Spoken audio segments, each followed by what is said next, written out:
Sia from King James Bible Baptist Church. Ako yung youth leader ng aming church under Pastor Jonathan Pascual. I got saved year 2015. Nantaon ako na siguro 11 years old. Hindi po ako pastor's kid, no? Hindi rin po ako, kumbaga, yung nanay ko o magulang ko, wala akong kamag-anak na nasa loob po ng simbahan. Gaya lang din po ng mga ilang po sa mga kapatiran na nakakilala po sa Panginoon. Ako po ay nasa lansangan lang din, nasa basketball court. Meron pong isang kapatiran, siya po ay from Paniquitar lang. Kapatid po ni Pastor Boyet Cortez, kung kilala niyo po siya, si Brother Joby Cortez, yung kuya po niya. Abang siya po ay nagja-jogging. Every morning kasi nagja-jogging po siya kasi diabetic po siya. Every morning nagja-jogging po siya sa subdivision po namin. And di po ako taga-subdivision pero sa subdivision kasi lagi po ako nandun sa may basketball court. Every morning naglalaro ng basketball. And one time, lagi ko na siya nakikita noon pa man, bago pa man ako naligtas, nakikita ko na siya na lagi siya nagja-jogging. Pero one time, nilapitan niya ako, at bigla, may tinanong siya sa akin, yung lagi din natin tinatanong sa mga hindi pa nakakilala sa Panginoon. Sabi sa akin, bata, ganun yung pagkakasabi sa akin, bata, may gusto lang ako itanong sa iyo. At meron din ako gustong ibahagi sa inyo. Amen. Sabi niya. Tinanong niya sa akin kung sakali man daw dumating ang kamatayan sa akin, saan kaya pupunta yung kaluluwa ko? Ang nasa isip ko agad, sa langit. Kasi bata pa lang ako, talagang masunurin naman ako sa magulang ko. At the same time, lagi ako nasa simbahan ng Katoliko. Kahit na mag-isa lang ako talagang nagsisimbang gabi, umattend ako. Kasi sa school namin ng elementary ako, meron kami tinatawag na mass attendance. Kasi pag nakompleto mo yon, meron kang award. Kaya kinakompleto ko yung pinapapirma ko dun sa pare namin. Kaya kumbaga lagi ako nasa loob ng simbahan ng Katoliko. Pero nung siya ay nagbahagi ng salita ng Diyos, marami siyang mga sinabi sa akin na talagang nagpakuha ng atensyon ko. Unang-una sa lahat, na talagang pinaliwanag sa akin na na merong kamatayan at dahil sa tao na nagkakasala. At sa biyaya ng Panginoon, yung time na yun, yung puso ko, kumbaga humble, meron pa akong humble heart nung panahon ko na yun. Talagang kumilala po ako sa Panginoon. Noong time po na yun, di ko po alam na baptist po siya. Ang sinabi po sa akin, siya po ay isang Bible believer. Sila daw yung mga nangangaral sa daan. Kasi noon, ayaw ko talaga sa mga baptist. Kasi nga, lagi silang lakad ng lakad sa subdivision, nangungulit. Baga, yung mga Bible bap na naglumalakad. Kasi sila yung mga group ni Pastor Lorena. Talaga very active sa soul winning. And syempre bilang unbeliever, parang di mo ma-appreciate. Kasi parang naiinis ka kasi nang aabala sila. Pero nakita ko yung halaga nun. Syempre nung tayo po ay nakakilala na sa Panginoon. And bigla inalokan na ako na kung gusto ko daw mas lalo pang matuto, kumbaga puntahan ko siya. Yun na yung time na nagkaroon na ako ng desisyon na sumama. And then sabi niya kung gusto ko daw sumama sa church nila, willing daw siya na isabay ako. Kasi yung Tarlac City tsaka Paniki medyo malayo po yun. Hindi po siya magkalapit na lugar. And then yun na yung time na nagpaalam ako sa nanay ko. Sinabi naman niya sa akin, sige, sama ka lang. And ayun po, naka-attend po ako sa church, sa Bethel Bible Baptist Church. And nabigla po ako na nakita ko yung pangalan, Bethel Bible Baptist Church. Pero yung inatendan ko, hindi ko alam, sabi ko. And syempre, bilang baguhan sa simbahan, maiinip ka dahil nga sobrang tagal ng service. Kaya ayun naman din, naging paraan ng Panginoon sa buhay ko, mas lalo akong ma-involve. Kasi nga, very active ang sleep preaching nung time na yon sa Paniki. Sobrang daming mga kabataan. Katulad ni Brother Jacob, nagpipreach sa daan. Kaya 11 years old pa lang ako, marunong na rin ako mag-sleep preaching. Kaya puro mga bata din kami na nangangaral sa lansangan. Iba-ibang mga municipality sa Tarlac na iikot din namin. And yung time naman na yun, dahil nga taga-Tarlac ako, and Paniki yung church ko, medyo malayo po yung para sa akin. May kinausap si Brother Joby na kapatiran sa King James Bible Baptist Church, yung si Brother Arlon. Wala na po siya ngayon doon. No? Kinausap siya na kumbaga siya yung mag-disciple sa akin. And nung una, syempre naninibago ako kasi bakit ako inaalis doon sa church. Kumbaga nakapag-build na rin ako ng mga kaibigan, friendship, dahil nga nakasama na rin ako sa mga youth camp. And di ko maintindihan kasi yung environment nga ng church, kumbaga nararamdaman ko, hindi talaga ako welcome. Dahil nga kumbaga parang di ako pinapansin. Gano'n kasi kapag talaga nasa syudad ka, siguro may gano'n talagang ugali din minsan mga, depende sa lugar siguro, yung orientation na nabagit ko kanina. And noong una, nakakapag-attend naman ako sa church, pero wala talaga akong kaibigan sa loob ng simbahan. Talagang mahirap sa akin, lalo na kapag welcome song, naririnig ko, nare-recognize lahat ng pamilya. Kasi ako wala namang pamilya sa loob ng simbahan, kumbaga parang nalulungkot ako. Then, yun na yung time na sinabihan din ako ni Brother Arlon. One time, Sunday, naka-prepare na ako, sabi. Kumbaga, hinihintay ko na lang siya na susunduin ako. Bigla, the next Sunday ng Brad, di kita masusundo, kaya mo na yan. Nabigla ako sa sinabi niya sa akin. Tapos yun na yung kumbaga, ginatungan ng nanay ko. Kasi ang naisip niya, pinabayaan nila ako, si nanay ko. Kumbaga, ang sinabi niya sa akin, huwag ka na magsimba. Diyan ka na lang sa Catholic, 1 oras lang, sabi niya sa akin. Kumbaga, mas lalo akong discourage ng nanay ko. Hanggang sa talagang ayaw niya talaga ako mag-church. Kasi nga, parang kumbaga yung ginawa sa akin ni Brother Joby, kumbaga parang minasama ng nanay ko. Kumbaga parang pinamigay lang ako kagad sa iba.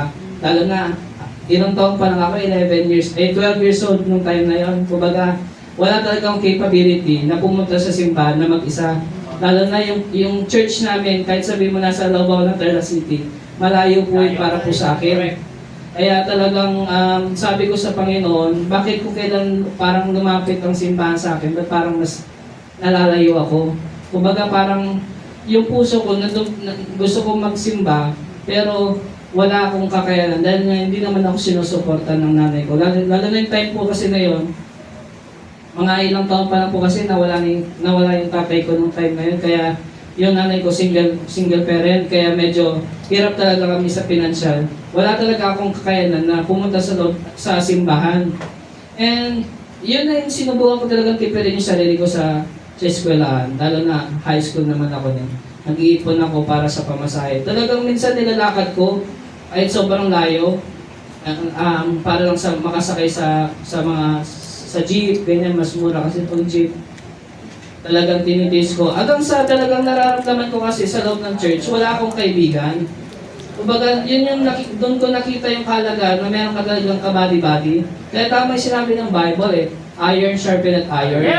Mahirap na, di mo kakayanin na mag-isa ka lang. Lagi ko rin na-realize sa preaching yun Di mo kakayanin na mag-isa ka lang. Kahit sabihin mo napakagaling mo sa Bible, yung puso mo nasa ministry, hindi mo kakayanin kung iisipin mo lang palagi na mag-isa ka lang. And yun na yung time na talagang nagkaroon ng declining sa spiritual ko. Talagang spiritual declining. Talagang lumayo na ako sa Panginoon. Lumayo na ako sa simbahan. Aaten ako sa church, paminsan-minsan lang. Baga, kung kailan may pera talaga ako na pang-attend. Then, one time, sa church, sa school kasi, uso yung hindi ko alam kung pamilyar sa inyo yung cell group. Yung mga cell group, yung may mga campus ministry. Talagang, dahil pag nakakarinig ako ng gano'n, gusto ko i-involve yung sarili ko. Ini-involve ko yung sarili ko sa mga gano'n. Kasi talagang yung puso ko, gusto ko talagang bumalik sa church, gusto ko makapaglingkod. At gusto ko rin makasama yung mga kapatiran. And pinag-pray ko sa Panginoon, hanggang lumipas ang mga panahon, year 2019, nagkaroon ng youth camp, very malaking ano sa akin yun, yung malaking epekto yung youth camp sa akin. Kasi yung preaching na, hinahamon ka ng salita ng Diyos para bumalik talaga sa Panginoon. Yun na yung time na talagang dire-diretso nagpipray na ako sa Panginoon. Panginoon, bigyan mo ako ng ano, talaga nag-specific ako eh, bigyan mo ako ng bike, sabi ko, para may gamitin ako papunta sa church. Then year 2020, I think year 2020, Pandemic. bigla kinausap ako ng kuya ko, nabanggit sa akin na yung tita ko, binili niya pala yung lupa ng lola ko. Kasi yung lupa ng lola ko, kumbaga bahay nila papa ko na sila magkakapatid. Kumbaga, binili niya para lang sa kanya na yung pangalan. Ayun, pinagatiatian yung pera. Dahil wala naman na yung si papa ko, sa amin napunta. Pinagatiatian namin magkakapatid, yung parte namin. Kaya, naging way din yun para makabili talaga. Yun yung una kong binili eh, hindi ko makakalimutan. Bumili talaga ako ng bike. Bumili ako ng bike. Sabi ko, pinagpipray ko na sana makabalik ko sa Panginoon. Yun na yung time na nagtatry na ako nag-church. Pero hindi pa naman ako ganun ka-active pa rin eh. Nakikita ko si Brother Daniel na actually nawiwirdoan ako sa kanya noon. Kasi sabi ko, ano ba to? Ayaw kasi ng mga parang pinapansin ako ganyan dahil tahimik lang ako sa simbahan noon. Ayun kasi hindi na. Ayan. Kumbaga parang ayaw ko pinapansin-pansin ako dahil nga nasanay ako hindi pinapansin.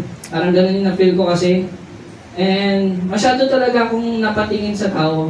Dahil hindi mo rin kasi may iwasan na talagang titingin ka dahil may mata ka naman eh. O, ano yun eh, isa yun sa mga way para talagang ma-atake ka ng Diablo. At nangyari talaga.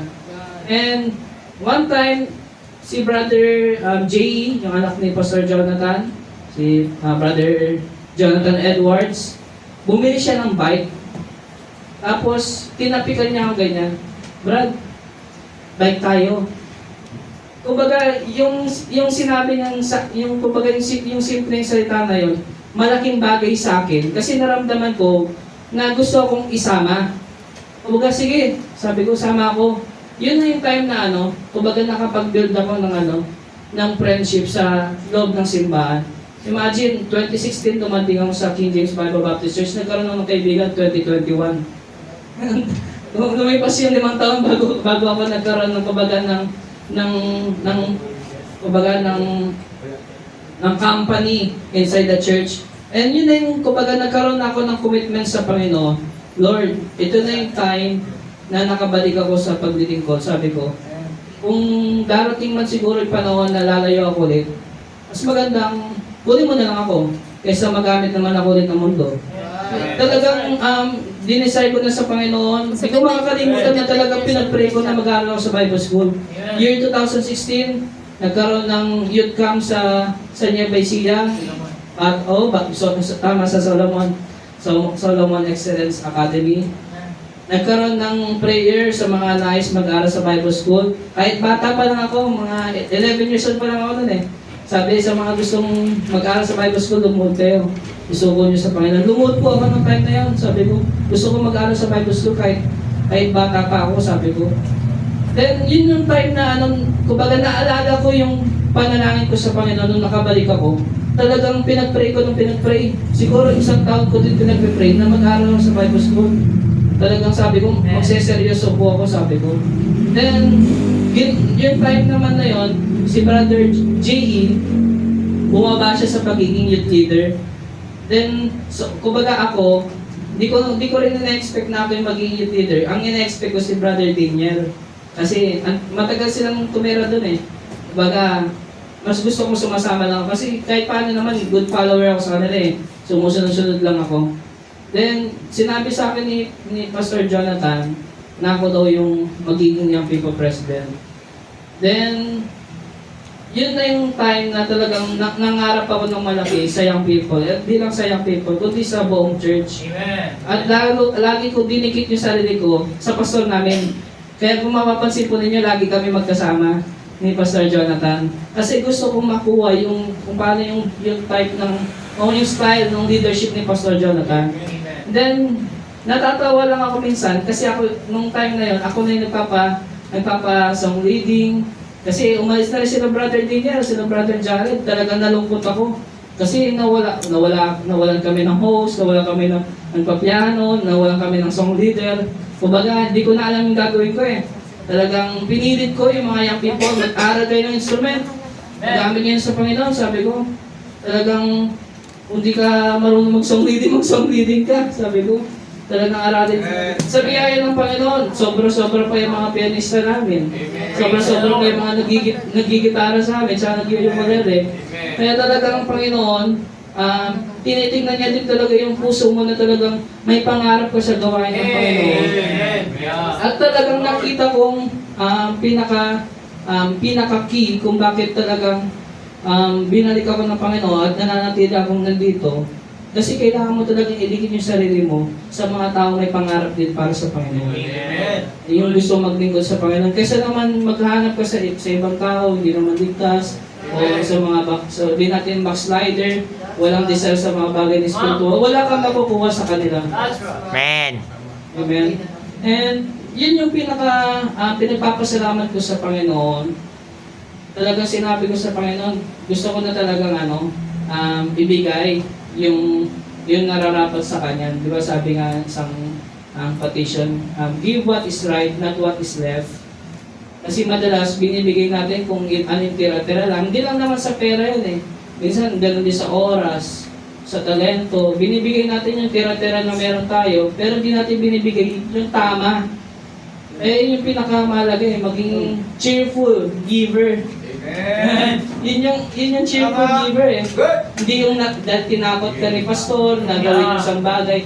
Hindi, kundi dahil masaya ka na ginagawa yung isang bagay, kaya binibigay. And salamat sa Panginoon sa pagkakataon po, no? Sorry po, napahaba yung kwento. Nabigla kasi ako. Ayan, salamat po, Faith Baptist Church, Pastor Alan, salamat. Amen.